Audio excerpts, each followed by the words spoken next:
जब से आशीष और स्वाति की शादी हुई थी, वो रोजाना ही आशीष को टिफिन में तरह तरह का टेस्टी टेस्टी खाना पैक करके देती थी। आशीष भी अपने फ्रेंड सर्कल में जब लंच खोलता तो सब उसके टिफिन की बहुत तारीफ करते। यार तेरे तो मजे हैं आशीष, भाभी तुझे रोजाना नई नई डिशेस बनाकर टिफिन में पैक करके दे देती है। एक हम है यार, रोजाना वही तोरी घिया टिंडे की सब्जी। वैसे आज तेरे टिफिन में क्या है? आज तो अभी टिफिन खोला नहीं है, देखता हूँ। अरे यार बढ़िया ही टिफिन पैक किया होगा भाभी ने, ला हमें दे, हम देखते हैं, ला। आशीष के दोस्त उसका टिफिन अपने हाथ में पकड़ लेते हैं। अरे वाह, भरवा भिंडी और मलाई कोफ्ता, साथ में चटनी और सलाद भी। अरे यार, और ये मीठे में भी कुछ है यार। अरे गुलाब जामुन, भाई इसे कहते हैं यार टिफिन।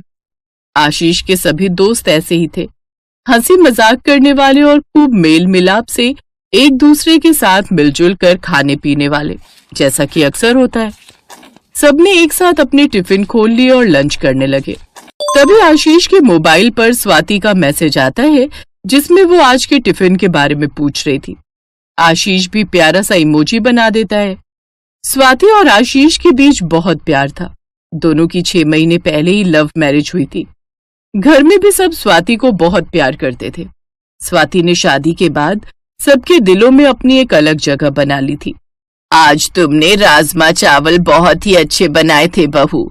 तुम्हारे हाथों में खाना बनाने की अद्भुत कला है। ये बात तो मैं भी कहूंगा स्वाति, तुम नहीं जानती हो तुम्हारे टिफिन की मेरे ऑफिस में सारे फ्रेंड्स बहुत तारीफ करते हैं। सचमुच तुम खाना बहुत टेस्टी बनाती हो। Thank you Ashish ji, thank you माँ जी। बस तुम दोनों के बीच ऐसे ही प्यार हमेशा बना रहे। मैं तो भगवान से यही मांगती हूँ, मेरे बच्चों को किसी की नजर ना लगे। आशीष बेटा, मुझे वापस लौटने में 1 महीना लगेगा। तुम दोनों पीछे से सब संभाल लोगे ना? हाँ माँ, आप यहाँ की चिंता मत करो। आप आराम से मौसी जी के घर पर रहो। इस समय उन्हें आपकी ज्यादा जरूरत है। वैसे उनके घुटनों का ऑपरेशन कब है? परसों का बता रही थी, डॉक्टर ने अपॉइंटमेंट दिया है, इसलिए तो कल जा रही हूँ। स्वाति आ गई है तो मुझे यहाँ की भी चिंता नहीं रहती, वरना मेरा भी जाना कहाँ ही हो पाता। अगले दिन आशीष की मम्मी 1 महीने के लिए अपनी बहन के घर रहने चली जाती है। एक दिन रोजाना की तरह ही आशीष ने ऑफिस में अपना टिफिन खोला ही था कि तभी एक लड़की ने अचानक आकर उसे चौंका दिया। हाय आशीष, कैसे हो? चौंका दिया ना मैंने? टीना, तुम और यहाँ मेरे ऑफिस में? मेरी यहाँ जॉब लग गई है। मुझे पता था कि तुम यहाँ काम करते हो, इसलिए तुम्हारा पीछे करते करते मैं भी यहाँ आ गई। तुम्हारी मजाक करने की आदत अभी नहीं गई। वैसे सच कहूं तो तुम्हें अचानक इतने समय बाद देखकर मुझे बहुत अच्छा लग रहा है। आओ बैठो ना, मैं बस लंच करने ही लगा था। टिफिन देखकर भूख तो मुझे भी लगाई है। वैसे क्या लाए हो टिफिन में? अरे मैडम, आशीष के टिफिन के बारे में तो कुछ मत पूछिए। जब से आशीष की शादी हुई है तब से सबसे बढ़िया टिफिन आशीष जी लेकर आता है। तुमने शादी कर ली आशीष? खैर, दिखाओ तुम्हारी टिफिन में क्या टेस्टी खाना है, मैं भी टेस्ट करके देखती हूँ। हाँ हाँ, ये लो। आशीष की शादी की बात सुनते ही टीना जल भुन जाती है। हाँ, स्वाति बहुत अच्छी है। उसके हाथ का खाना खाकर ही तुम्हें पता चल गया होगा कि वो मुझे कितना प्यार करती है। मेरी बहुत केयर करती है वो। मैं सचमुच बहुत लकी हूँ जो मुझे स्वाति जैसी वाइफ मिली। चलो, अब तो मेरी जॉब लग गई है। कभी तुम्हारे घर चलूंगी तो स्वाति से जरूर मिलूंगी। टीना आशीष को काफी सालों से प्यार करती थी, पर पिछले 4 साल से वो अपने घर दूसरे शहर में वापस चली गई थी। अब 4 साल बाद वापस आई थी। आशीष और स्वाति की मुलाकात भी 2 साल पहले ही हुई थी। टीना को आशीष का अपनी वाइफ की तारीफ करना पसंद नहीं आ रहा था। वो अभी भी आशीष को मन ही मन प्यार करती थी। वो चाहती थी कि आशीष स्वाति को छोड़कर उससे शादी कर ले, इसीलिए वो एक प्लान बनाती है। आशीष टीना को स्वाति से मिलवा चुका था। एक दिन आशीष जब ऑफिस में था तो टीना ऑफिस से जल्दी निकल गई और सीधा आशीष के घर पहुंची। टीना, तुम आओ ना। हाँ स्वाति, मुझे आना पड़ा। वो क्या है ना, मैं थोड़ी बहुत एस्ट्रोलॉजी और ज्योतिष के बारे में जानती हूँ, इसलिए मैं फेस रीडिंग भी कर लेती हूँ। पिछली बार जब आशीष ने मुझे तुमसे मिलवाया था तो मैंने तुम्हारा चेहरा पढ़ लिया था। स्वाति, आने वाले 15 दिनों के बाद तुम्हारे और आशीष के बीच में एक बहुत बड़ा झगड़ा होने वाला है। और मुझे ये कहते हुए बहुत बुरा लग रहा है कि वो झगड़ा तुम दोनों के रिश्ते को हमेशा के लिए खत्म कर सकता है, क्योंकि वो लड़ाई की बात तलाक तक पहुंच जाएगी। नहीं नहीं, ऐसा नहीं हो सकता। मैं आशीष जी से बहुत प्यार करती हूँ। कोई तो उपाय होगा जो इस अनहोनी को रोक दे। हाँ, मेरे पास एक उपाय है। अगले 15 दिनों तक तुम्हें आशीष को रोज टिफिन में पालक पनीर की सब्जी देनी होगी। उसके अलावा कोई सब्जी नहीं दोगी। अगर तुम ऐसा करती हो तो तुम्हारे और आशीष के रिश्ते में कोई दरार नहीं आएगी, सब कुछ ठीक हो जाएगा। बस तुम्हें ये उपाय किसी भी कीमत पर पूरा करना है, भले ही कोई मना क्यों ना करे, कितनी भी लड़ाई क्यों ना हो जाए। जीवन भर अलग होने से अच्छा है कुछ दिनों की लड़ाई हो जाना। और हाँ, याद रहे, मैंने तुम्हें ये सब बताया, ये बात तुम किसी से मत कहना, वरना तुम्हारी सारी मेहनत बेकार हो जाएगी। टीना ने स्वाति को बुरी तरह से डरा दिया था। टीना की ट्रिक काम कर गई और अगले दिन से स्वाति ने आशीष को टिफिन में रोजाना पालक पनीर पैक करके देना शुरू कर दिया। 1-2 दिन तक तो आशीष ने जब ऑफिस में टिफिन खोला तो सबने बहुत तारीफ की, पर धीरे धीरे जब रोजाना ही टिफिन में पालक पनीर निकलने लगा तो आशीष भी हैरान रह गया। अब तो दोस्त भी मजाक उड़ाने लगे। ओ यार, क्या बात है यार आशीष, पालक का खेत खरीद लिया है क्या भाई? क्या है ना, भाभी जी तो रोजाना ही टिफिन में पालक पनीर की सब्जी देने लगी है।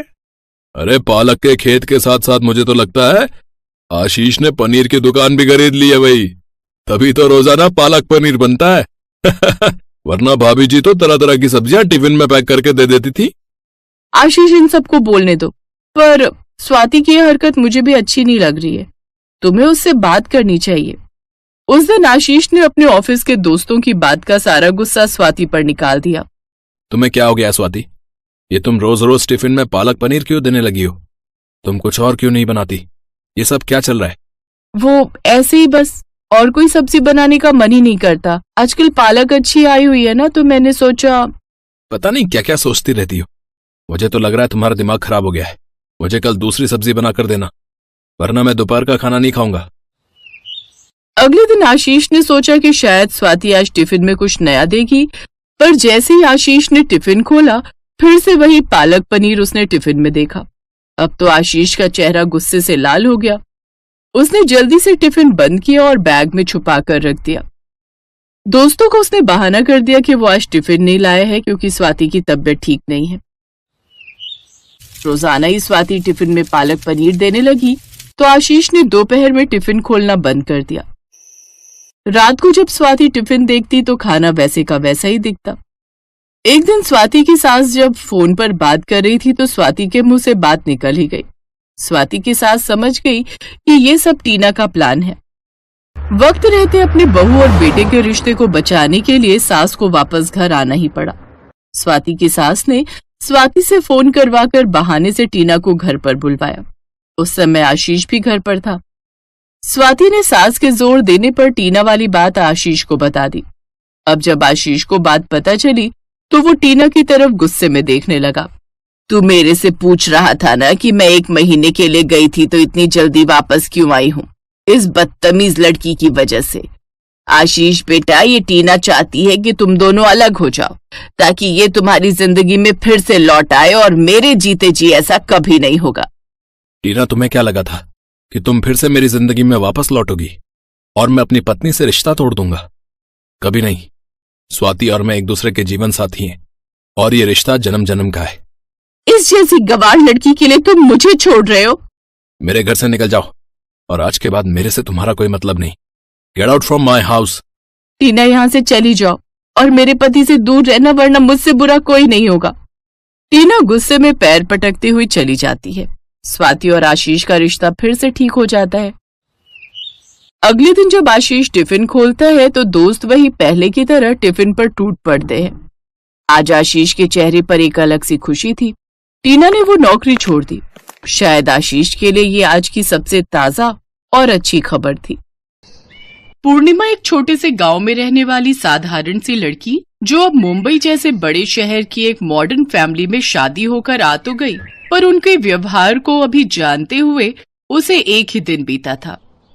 मम्मी, आपको पता तो था कि भाभी शुरू से ही गांव में रही है, आपने फिर भी विकास भैया से उनकी शादी करवा दी।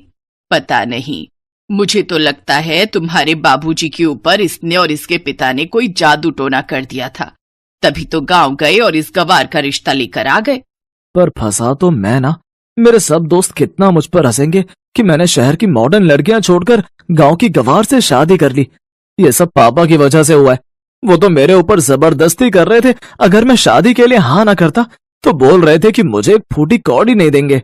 अब क्या कर सकते हैं बेटा, अब तो शादी हो गई है। तभी कलावती की छोटी बहन आशा आ जाती है। बहुत कुछ कर सकते हैं दीदी, हमारे पास विकास की दूसरी शादी करवाने का भी ऑप्शन है। वैसे भी मुझे नहीं लगता ये पूर्णिमा ज्यादा दिन यहाँ टिकेगी, क्योंकि इसको तो हमारे शहरी शौक पता ही नहीं है। एक काम करते हैं, कल सबका खाना कर रहे हैं ना, बहू से पास्ता बनवा लेते हैं। इसने तो आज तक पास्ते का नाम भी नहीं सुना होगा। मौसी जी ठीक कह रही है मम्मी, हम भाभी से पास्ता बनवाएंगे। आप तो ना उनको शर्त रख देना कि अगर वो पास्ता बनाने में फेल हो गई तो फिर उन्हें मायके रहने भेज देंगे। बस फिर पीछे से हमारा काम हो सकता है। मम्मी मम्मी प्रियंका ठीक कह रही है। आप पूर्णिमा के सामने यही शर्त रखो कि अगर वो कल सबके लिए पास्ता नहीं बना पाई तो आप उसे कुछ महीने के लिए मायके छोड़ देंगे। मम्मी मुझे किसी भी तरह से उस गवार से पीछा छुड़ाना है और अभी कुछ समय के लिए तो आप उसे उसके गांव भेज ही दो।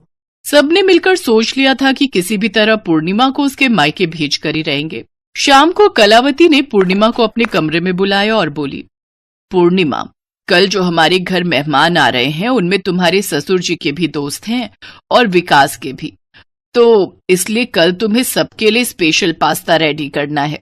तुम्हें पास्ता बनाना आता है ना? पास्ता वो मैं... क्यों, कोई परेशानी है? देखो, कल अगर तुम पास्ता बनाने में फेल हो गई और तुम मेहमानों के लिए पास्ता नहीं बना पाई तो हमारी ये शर्त रहेगी कि तुम अगले 6 महीने तक अपने मायके में रहोगी और फिर तुम जब तक सारा शहरी खाना, पास्ता, नूडल, पिज्जा, चाउमीन वगैरह वगैरह बनाना सीख नहीं जाओगी तब तक यहाँ वापस मत लौटना। अरे दीदी, पहले बहू को पास्ता बनाने तो दो, क्या पता ये बना ले और इसे मायके जाने की नौबत ही ना आए। जाओ बहू, तुम कमरे में जाकर आराम करो, कल फिर सबके लिए पास्ता भी बनाना है ना। पूर्णिमा अपने कमरे में चली जाती है। कलावती और आशा एक दूसरे को देखकर हंसने लगती हैं।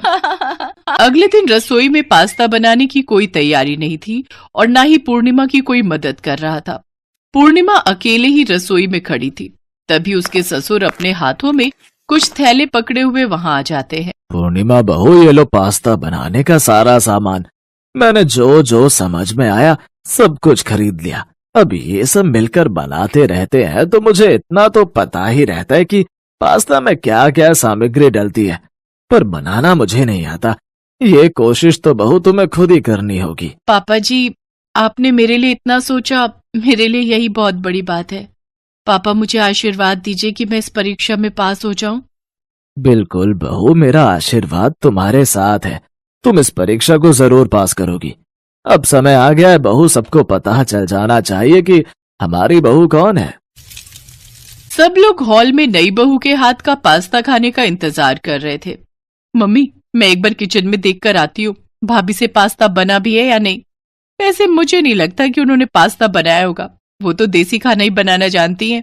हाँ हाँ, देख कर आ कि आखिर रसोई में इतनी देर से कर क्या रही है। प्रियंका जैसे ही किचन में जाने लगती है तभी वो पूर्णिमा को अपने हाथ में पास्ता सजाकर लाते हुए देखती है। पास्ते की खुशबू पूरे घर में फैल रही थी।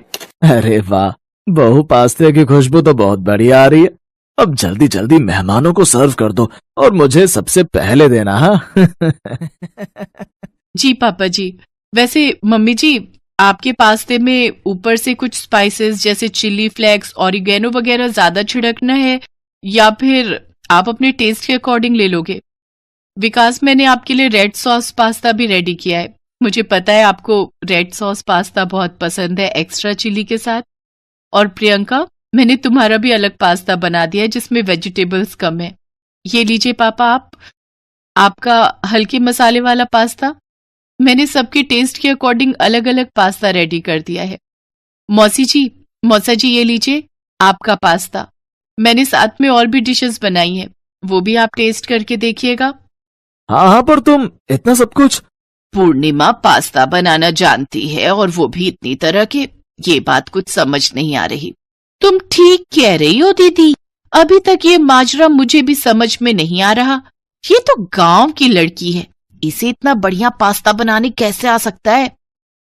मम्मी, पास्ता तो बहुत टेस्टी बनाया है भाभी ने। इसका तो टेस्ट ऐसा लग रहा है जैसे किसी फेमस शेफ ने बनाया हो।